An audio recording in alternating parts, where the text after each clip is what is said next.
জামাই ষষ্ঠী তো প্রায় এসেই গেল, প্রায় দোরগোড়া এসেই গেছে।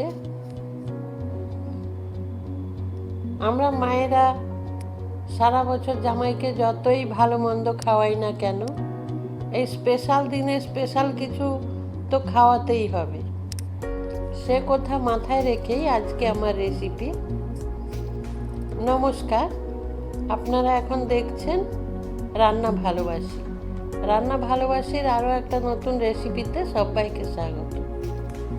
আজকে আমাদের রেসিপিতে থাকছে সুন্দর একটা ডেজার্ট রেসিপি, জামাই ষষ্ঠী স্পেশাল ছানার পায়েস। আসুন তাহলে দেখে নেওয়া যাক। এই ছানার পায়েস রান্না করার জন্য যেটা প্রধান উপকরণ ছানা, এখন আমরা সেটাই তৈরি করে নেব। পারফেক্ট ছানা কিভাবে তৈরি করে নেব এখন আমরা সেটা দেখব। উনুনে কড়াই বসিয়ে কড়াইয়ের মধ্যে দুধ দিয়েছি। এখানে আমার 750 ml দুধ আছে। দুধটা এখন নাড়াতে থাকবো, ফুটে ওঠা পর্যন্ত অপেক্ষা করব। দুধ ফুটে উঠেছে, কিছুক্ষণ ফুটিয়ে নেব। তারপর আমি গ্যাস অফ করে পারফেক্ট একটা ছানা বানিয়ে নেব। ছানা তৈরি করার জন্য একটা বাটিতে 1 চামচ ভিনিগার আর ওই চামচেরই 2 চামচ জল দিয়ে একসাথে মিশিয়ে রেখে দিয়েছি। ছানার জন্য আমি এটা ব্যবহার করব।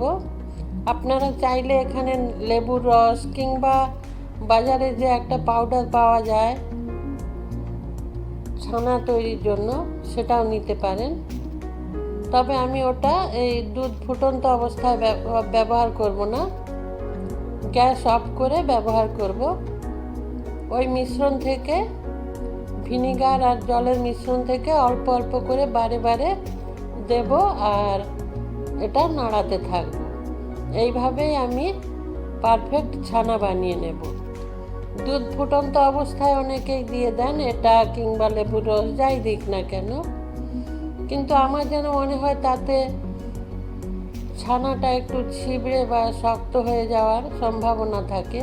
কিন্তু এইভাবে ছানা করলে ছানা খুব নরম সফট হয়। এই যে দেখুন, আমি সব ভিনিগার মিশ্রিত জলটাই ব্যবহার করেছি। তারপর এটা আস্তে আস্তে নাড়াতে থাকবো।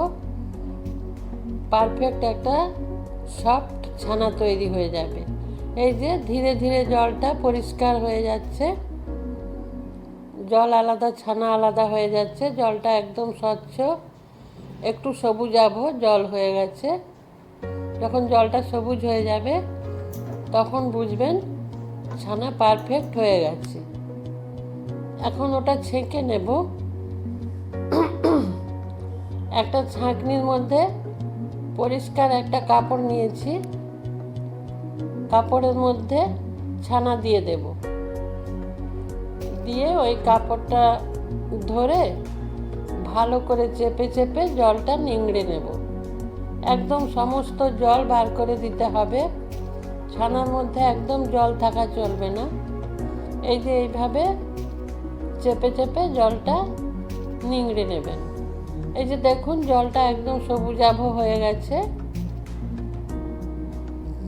ছানা খুব সুন্দর হয়েছে, সব জল বার করে দিয়েছি। এখানে একটা কথা বলি, এই যে ছানা থেকে জলটা আমরা আলাদা করলাম, এই জলটা ফেলে দেবেন না। আমাদের বাড়িতে প্রায় সব বাড়িতেই তো রুটি হয়। সেই রুটি যখন আটা মাখা হবে, এই জলটা দিয়ে আটা মাখবেন, দেখবেন রুটি খুব সুন্দর নরম হবে আর টেস্টিও হবে, আর সেটা হেলদিও বটে। সেই জন্য জলটা ফেলে না দিয়ে রেখে দেবেন। এদিকে একটা বাটিতে 1/2 কাপ মতো দুধ নিয়েছি। অবশ্যই সেটা গরম দুধ। গরম দুধের মধ্যে 1 চিমটে কেশর দিয়ে দিলাম। দিয়ে চামচ দিয়ে ভালো করে মিশিয়ে ওটা ঢেকে কিছুক্ষণ রেখে দেব। তাতে ওই কেশর থেকে ফ্লেভার, কালার সব কিছু দুধের সাথে সুন্দরভাবে বেরিয়ে আসবে। এদিকে পায়েসের জন্য ছানাটা রেডি করে নেব। একটা কার্ডবোর্ড নিয়েছি, কার্ডবোর্ডে অল্প একটু ঘি দিয়ে পুরো কার্ডবোর্ডে এইভাবে মেখে নিতে হবে। তাহলে ছানা কাঠের গায়ে লেগে থাকবে না, খুব সহজেই উঠে আসবে। এখন ছানাটা নিয়ে নিচ্ছি। এই যে দেখুন, আমার ছানার মধ্যে একদম জল নেই, ঝুরঝুরে ছানা হয়েছে। এটা খুব ভালো করে মুথে নিতে হবে। এটা একটু বেশি সময় ধরেই মুথে নিতে হবে। একটু ধৈর্য নিয়ে এইভাবে মুথে নেবেন। 1 চামচ ময়দা দিয়ে দিতে হবে। ময়দা দিয়ে মিশিয়ে নেব। মিশিয়ে এইভাবে বেশ কিছু সময় ধরে এইভাবে মুথে নিতে হবে। এই রেসিপি, এই ছানা যত ভালো মুথা হবে তত ভালো হবে ছানার পায়েস। সেই জন্য এটা খুব ভালো করে মুথে নিতে হবে। এটা আমি প্রায় 10 থেকে 15 মিনিট এইভাবে মুথে নিয়েছি। দিয়ে খুব সফট মোলায়েম একটা ডো বানিয়ে নিতে হবে ছানার। এইভাবে বেশ কিছু সময় ধরে একদম যতক্ষণ এর ভেতর থেকে একটা অয়েলি ভাব বেরিয়ে আসবে ততক্ষণ পর্যন্ত এটা এইভাবে মুথে নিতে হবে। এই যে খুব সুন্দর নরম মোলায়েম একটা ডো হয়েছে। এখন ওটা হাতের সাহায্যে একটু লম্বা করে নেব। এই যে এইভাবে লম্বা করে নেবেন। নিয়ে এটা 2 ভাগে ভাগ করে নেবেন। ভাগ করে একটা ভাগ নিয়ে এইভাবে একটু লম্বা করে নেবেন। আরও বেশি সরু করতে হবে, সেই জন্য এটাকেও 2 ভাগ করে নিলাম। যে সরু করে নিয়েছি। এখন এটা থেকে খুব ছোট ছোট করে টুকরো কেটে নেব চামচ দিয়ে। হাত দিয়েও কেটে নিতে পারেন, আবার এইভাবে চামচ দিয়েও কেটে নিতে পারেন। ছোট ছোট টুকরো করে নিয়েছি। এখন সব ছানা এরকমভাবে ছোট ছোট টুকরো করে নেব। আবারও একটা নিয়ে নিলাম। নিয়ে এই যে সবগুলো ছোট ছোট টুকরো করেছি, এক একটা টুকরো এরকম হাতের তালুতে নিয়ে এইভাবে গোল গোল আকার দিয়ে দেবেন। আর যদি চান হালকা লম্বাটেও করতে পারেন, কিংবা তাও না করে এই যে কেটে রেখেছি ছোট ছোট পিস, সরাসরি ওইভাবেও পায়েস রান্না করে নিতে পারেন। এদিকে কড়াইতে আবারও দুধ দিয়েছি। এখানে 500 ml দুধ আছে। এই 500 ml দুধ এখন ভালো করে ফুটিয়ে নিতে হবে। এদিকে এই যে ছানার বলগুলো সব রেডি করে নিয়েছি। এখন দুধ ভালো করে ফুটিয়ে নেব। দুধ ফুটে উঠলে 3 থেকে 4 টেবিল চামচ চিনি দিয়ে দিতে হবে। চিনিটা গলে যাওয়া পর্যন্ত এইভাবে নাড়াতে থাকবো। এখানে দুধটা অনবরত নাড়াতে হবে, না হলে ওপর থেকে সর এসে যাবে, সর পড়ে যাবে। সেই জন্য অনবরত এটা নাড়াতে হবে। আর চিনিটা আপনারা বেশি মিষ্টি খেতে চাইলে আরও একটু বেশি দিতে পারেন, বা কম খেতে চাইলে কমও দিতে পারেন। দুধ আবারও ভালো করে ফুটে গেছে। এখন ছানার বলগুলো দিয়ে দিলাম, কিন্তু এখন এটা খুন্তি দিয়ে নাড়াবো না। সঙ্গে সঙ্গে খুন্তি দিয়ে নাড়ালে এটা ভেঙে যাওয়ার সম্ভাবনা থাকে। সেই জন্য কিছুক্ষণ ফুটিয়ে নেওয়ার পর এটা নাড়াবো। আপনারা যারা আমার ভিডিওটা দেখছেন, প্লিজ একটা লাইক দিয়ে ভিডিওটা কন্টিনিউ করুন। আর আমার চ্যানেলটা সাবস্ক্রাইব করে আমার পাশে থাকবেন, রান্না করার উৎসাহ দেবেন।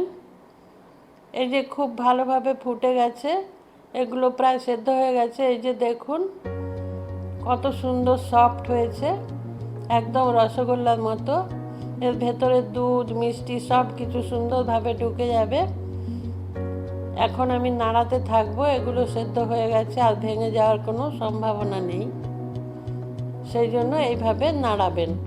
নিচে কড়াইয়ের নিচে একদম যেন বসে না যায়, তাহলে খুব বাজে একটা স্মেল আসবে।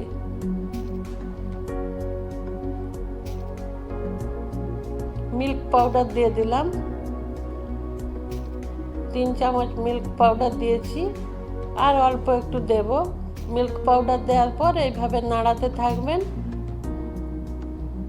তারপর মিল্ক পাউডার ঠিক দুধের সঙ্গে সুন্দরভাবে মিশে যাবে। আবারও হাফ চামচ দুধ দিলাম, মিল্ক পাউডার। খুব ভালো করে মিশিয়ে নেব। এইভাবে খুব সুন্দর টেস্টি একটা ডেজার্ট, একদম অমৃত স্বাদের ডেজার্ট। এটা রান্না করে জামাইকে দেবেন, জামাই খুব খুশি হবে। জামাই ষষ্ঠীর কথা মাথায় রেখেই আমার এই রেসিপি। জামাইকে শেষ পাতে এই ডেজার্ট দেবেন, জামাই খুব খুশি হবে। এখন একটু এলাচ গুঁড়ো দিয়ে দিলাম, হাফ চামচ এলাচ গুঁড়ো দিয়ে আবারও ভালো করে মিশিয়ে নিয়েছি। এই যে দেখুন, বলগুলো খুব সুন্দর সেদ্ধ হয়ে গেছে। প্লিজ আমার চ্যানেলটা সাবস্ক্রাইব করে আমার পাশে থাকবেন। ডান দিকে থাকা বেল আইকনটা প্রেস করে দেবেন। এখন দুধে ভেজানো কেশর ওটা দিয়ে দিলাম। আস্তে আস্তে কত সুন্দর ওই কেশরের কালার হয়ে গেছে পায়েস, আর ফ্লেভারটাও খুব সুন্দর আসবে। আর এটা এখনো একটু দুধ আছে, একটু পাতলা আছে, কিন্তু আর বেশি ঘন করব না। এটা ঠান্ডা হলে আরও অনেকটা ঘন হয়ে যাবে, সেই জন্য গ্যাস অফ করে দিলাম।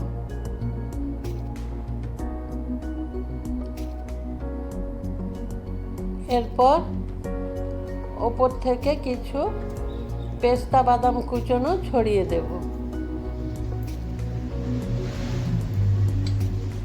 দিয়ে কিছুক্ষণ ঢেকে রেখে দেব।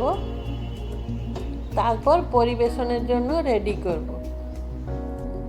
এতক্ষণ আপনারা যারা আমার সঙ্গে ছিলেন, সবাইকে আমার আন্তরিক ধন্যবাদ। ভালো থাকবেন, সুস্থ থাকবেন সবাই। নমস্কার।